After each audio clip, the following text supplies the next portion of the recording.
താലി രചനാ സംഭാഷണം രുദ്രാരുദ്രപ്രിയ. ബ്രേക്ക്ഫാസ്റ്റ് എടുത്തു വെച്ചു എന്ന് പറയാൻ വരുമ്പോഴും ദേവി കൊണ്ടുവന്ന് വെച്ച ചായ അങ്ങനെ ഇരിക്കുന്നത് കണ്ടു. ജയനാണെങ്കിൽ ഓഫീസിൽ പോകാൻ റെഡിയാകുന്നു. അവൻ മൈൻഡ് ചെയ്യുന്നില്ലെന്ന് കണ്ടതും അവൾ അടുത്തേക്ക് ചെന്നു. ചായ കുടിച്ചില്ലായിരുന്നോ? ഇത് തണുത്തുപോയി, ഞാൻ വേറെ എടുക്കാം. വേണ്ട, കനപ്പിച്ച് പറഞ്ഞുകൊണ്ട് ജയൻ ഷർട്ടിൻ്റെ സ്ലീവ് നേരെയാക്കി വെച്ചു. ബെൽറ്റ് ടൈറ്റാക്കി ബെഡിലിരുന്ന മോളുടെ നെറുകയിൽ ചുംബിച്ചു. ലാപ്ടോപ്പ് അടങ്ങുന്ന ബാഗും എടുത്തുകൊണ്ട് റൂം വിട്ട് പുറത്തേക്ക് ഇറങ്ങി. ദേവി പിന്നാലെ ചെന്നു. ബ്രേക്ക്ഫാസ്റ്റ് എടുത്ത് വയ്ക്കട്ടെ? ജയൻ തിരിഞ്ഞു നോക്കി. എൻ്റെ കാര്യങ്ങൾ നോക്കാൻ എനിക്കറിയാം ദേവി, അതിന് താൻ ബുദ്ധിമുട്ടണ്ട. ഇവിടെ ഇപ്പോൾ തന്നെ തനിക്ക് ഒരുപാട് കാര്യങ്ങൾ നോക്കാനില്ലേ, അതൊക്കെ ചെയ്താൽ മതി. എടുത്തടിച്ചതുപോലെയുള്ള അവളുടെ മുഖത്ത് നോക്കി അത്രയും പറഞ്ഞുകൊണ്ട് ജയൻ അമ്മയുടെ മുറിയിലേക്ക് പോയി. അമ്മയോട് യാത്ര പറഞ്ഞ് കാറിൻ്റെ കീയുമായി പുറത്തേക്കിറങ്ങി. ദേവി സ്തംഭിച്ച് അവിടെ തന്നെ നിന്നു. ആദ്യമായാണ് തന്നോട് ഇങ്ങനെ സംസാരിക്കുന്നത്. ഒന്നും മിണ്ടാതെ അടുക്കളയിൽ ചെന്ന് കരച്ചിൽ വരുന്നുണ്ടായിരുന്നു ദേവിക്ക്. ഡ്രൈവ് ചെയ്യുമ്പോൾ അവൻ്റെ മനസ്സ് നിറയെ ദേവിയുടെ മുഖമായിരുന്നു. താൻ ഓരോ തവണ അവഗണിക്കുമ്പോഴും അവളുടെ മുഖത്തുണ്ടാകുന്ന ഭാവങ്ങൾ. ഇത്രയുമൊക്കെ പറഞ്ഞതിൽ എനിക്ക് വേദനയുണ്ട് ദേവി, പക്ഷേ നീ എന്നെ അല്പം പോലും മനസ്സിലാകുന്നില്ലല്ലോ എന്ന സങ്കടമാണ്. എന്ന് നിൻ്റെ മനസ്സിൽ എനിക്കൊരു സ്ഥാനമുണ്ടാകുന്നു, നീയും ഞാനും എന്നത് നമ്മളായി മാറുന്നു, അന്നു മുതൽ നമുക്ക് സ്നേഹിച്ച് തുടങ്ങാം. ഓരോരോ ജോലികളായി ചെയ്യുമ്പോഴും മോളുടെയും അമ്മയുടെയും കാര്യങ്ങൾ നോക്കുമ്പോഴും ജയൻ്റെ മുഖം ഇടയ്ക്കിടയ്ക്ക് മനസ്സിലേക്ക് ഓടി വരും. അതൊക്കെ പാടെ അവഗണിച്ചുകൊണ്ട് തന്നെ അവൾ ഓരോരോ ജോലികൾ ചെയ്തുകൊണ്ടേയിരുന്നു. ഓഫീസിൽ ചെന്ന പാടെ ജയൻ പതിവ് പോലെ തിരക്കുകളിൽ ഏർപ്പെട്ടു. ഏകദേശം ഉച്ചവരെ നിന്ന് തിരിയാൻ കഴിയാത്തത്ര ജോലിയുണ്ടായിരുന്നു.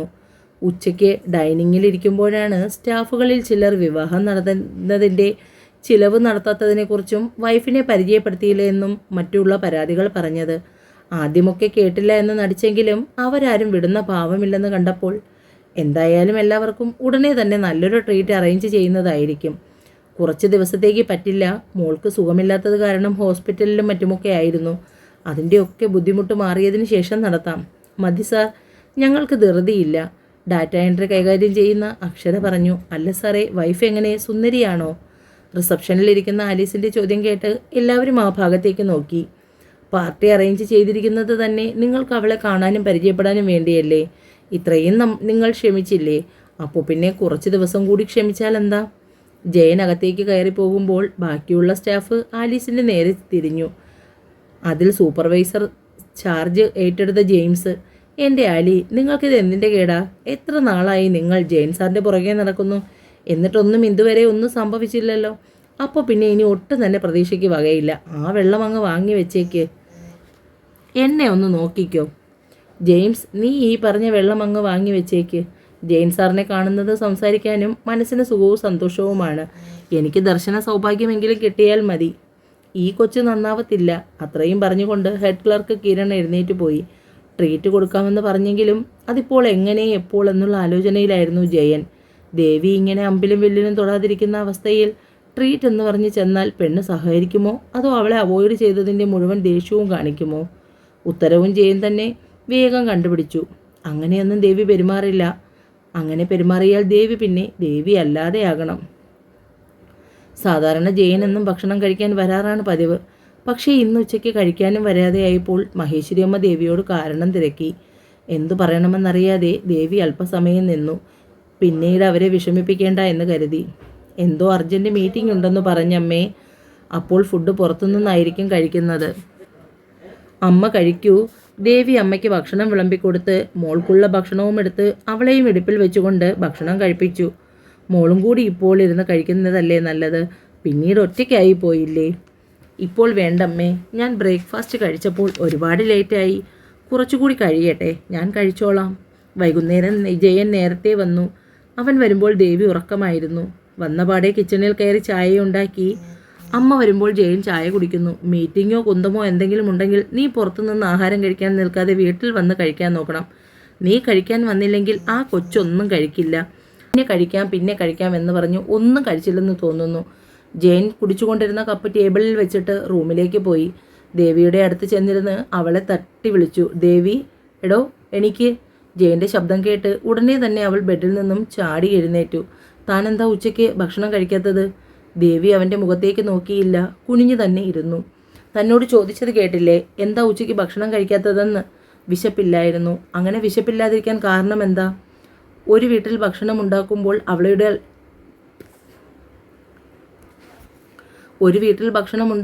അവിടെയുള്ള എല്ലാവരും കഴിക്കണം. അല്ലാതെ ഒരാൾ മാത്രം ഒന്നും കഴിക്കാതിരിക്കുമ്പോൾ ബാക്കിയുള്ളവർക്ക് എങ്ങനെ ഇറങ്ങും? ഭക്ഷണ കാര്യത്തിൽ മാത്രം അതുണ്ടായാൽ പോരാ, എല്ലാ കാര്യങ്ങളിലും അങ്ങനെയായിരിക്കണം. ഒരു വീട്ടിലുള്ളവരെല്ലാം പരസ്പരം അങ്ങോട്ടും ഇങ്ങോട്ടും ഷെയർ ചെയ്യുന്നവരായിരിക്കണം. ഇവിടെ ചിലർ അങ്ങനെ അല്ലാത്തത് കൊണ്ട് തന്നെയാണ്. ബാക്കി പറയാൻ കഴിഞ്ഞില്ല. അതിനു മുന്നേ തന്നെ മുന്നിലിരുന്നവളുടെ കണ്ണുകൾ പൊട്ടിയൊഴുകാൻ തുടങ്ങി. ഭക്ഷണം കഴിക്കാൻ തിരിക്കാമെന്ന് ഇവിടെ ആരും വിചാരിക്കേണ്ട. കഴിച്ചില്ലെങ്കിൽ കഴിപ്പിക്കാനും എനിക്കറിയാം. ജയൻ ശബ്ദം കനപ്പിച്ചു.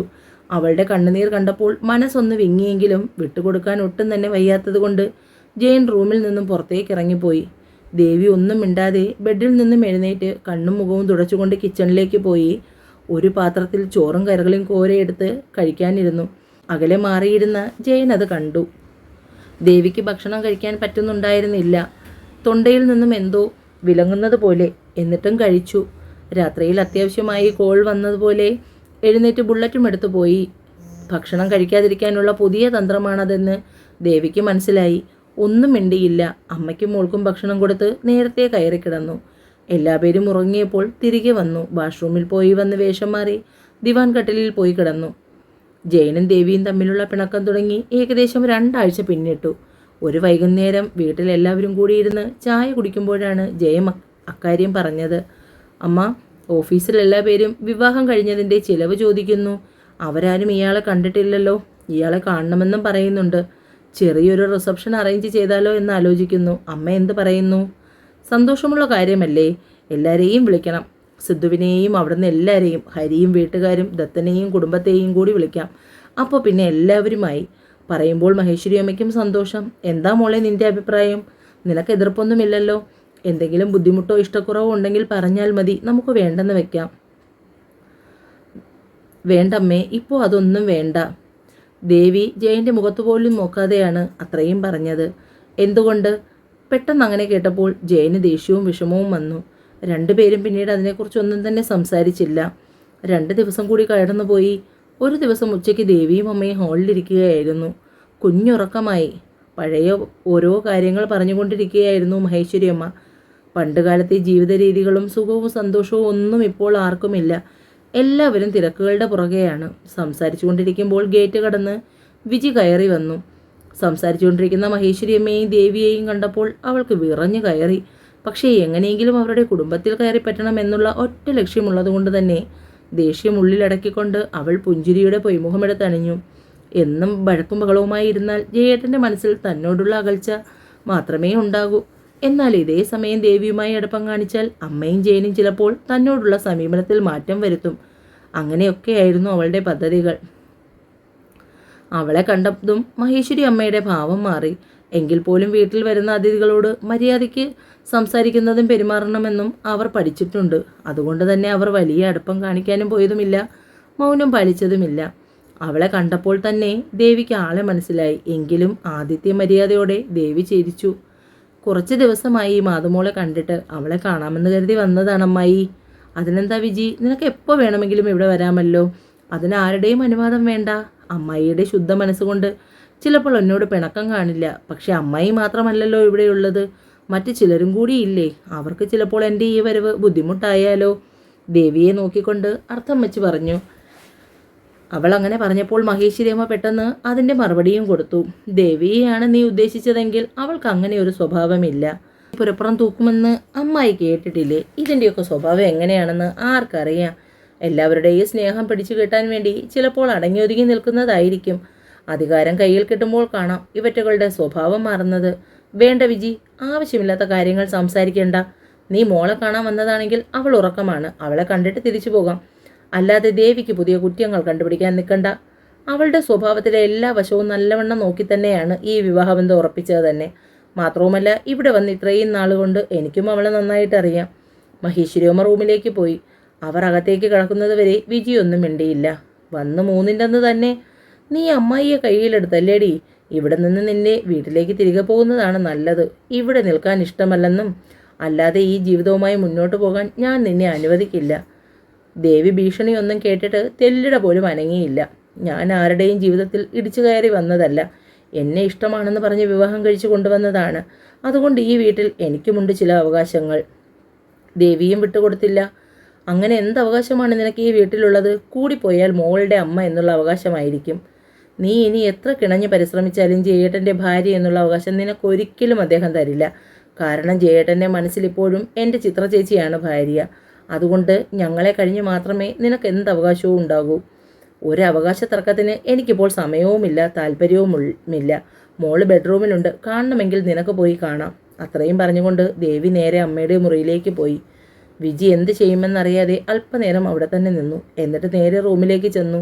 കുഞ്ഞുറങ്ങിക്കിടക്കുന്നത് കൊണ്ട് അവളുടെ അടുത്തേക്ക് പോയതുപോലുമില്ല. എങ്ങനെയെങ്കിലും ജയൻ്റെ മനസ്സിൽ കയറി പറ്റണമെന്ന് എന്ത് വളഞ്ഞ വഴിയായാലും സ്വീകരിക്കാൻ വിജി തയ്യാറായി.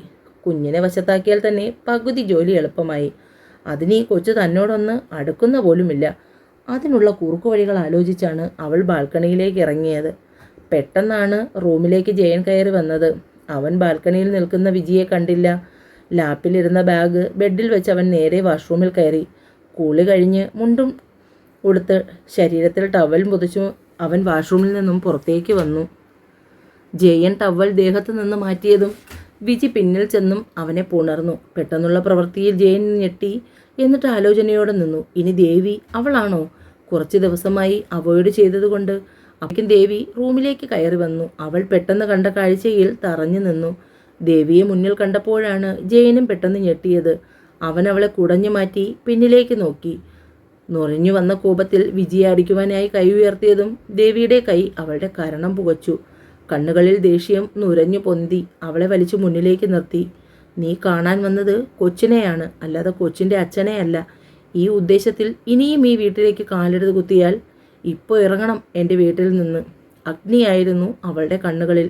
ജയനും ആദ്യമായിട്ടായിരുന്നു അവളുടെ അങ്ങനെ ഒരു ഭാവം കാണുന്നത്. വിജിയും വിട്ടുകൊടുക്കാൻ തയ്യാറല്ലായിരുന്നു. അവൾ അടികൊണ്ട കവിളിൽ തടവി. ജയൻ്റെ മൗനം അവളെ എളുപ്പമാക്കി. ഇങ്ങനെ ഇപ്പോൾ ഞാൻ ഇവിടെ നിന്നും പോകുന്നില്ലെങ്കിലോ? ഈ വീട്ടിൽ നിന്നേക്കാൾ അധികാരം ചിലപ്പോൾ എനിക്കായിരിക്കും കൂടുതൽ. ഇതെൻ്റെ ചേച്ചിയുടെ ഭർത്താവും കുഞ്ഞുമാണ്. ചേച്ചി മാത്രമേ മരിച്ചിട്ടുള്ളൂ. ഇവർ രണ്ടുപേരും ഇപ്പോഴും ജീവനോടെയുണ്ട്. ഈ കുഞ്ഞ് എൻ്റെ ചേച്ചിയുടെയും കൂടിയാണ്. അപ്പോൾ ഞാനിവിടെ ഇനിയും ചിലപ്പോൾ വന്നെന്ന് വരും. നിന്നെപ്പോലെ ഭർത്താവിനെയും കുഞ്ഞിനെയും കൊന്ന് ചിതയിലെ ചൂട് മാറും മുമ്പേ മറ്റൊരുത്തനെ കെട്ടാൻ തയ്യാറായ ദേവിക്ക് ബാക്കി കേൾക്കാനുള്ള ശക്തിയില്ലായിരുന്നു. പിന്നിലേക്ക് മറഞ്ഞുപോയി അവൾ. വീഴും മുമ്പേ ജയൻ അവളെ ചേർത്ത് പിടിച്ചു. അവൻ്റെ മാറിൽ പറ്റിച്ചേർന്നവൾ. എന്തിനാ ജയേട്ട അവളെ പിടിച്ചത്? വീണ് ചാവട്ടെ ശവം. അവൾക്ക് മാത്രമേ ഉള്ളൂ ഒരു ബോധക്ഷയം. ജയേട്ടൻ എന്നെ ഇഷ്ടമാണ്, അതെനിക്ക് മനസ്സിലായി. അതല്ലേ ഞാൻ കെട്ടിപ്പിടിച്ചപ്പോൾ മിണ്ടാതെ നിന്നത്. ഇതല്ലേ ഇവളുടെ അഭിനയമാണ് ജയേട്ട. ഇവൾ ശരിക്കും അയാളെയും കുഞ്ഞിനെയും സ്നേഹിച്ചിരുന്നെങ്കിൽ മറ്റൊരു വിവാഹത്തിന് തയ്യാറായിക്കുമായിരുന്നു. ഇതിപ്പോൾ ഭർത്താവ് ചാവാൻ കാത്തിരുന്നത് പോലെ ആയില്ലേ?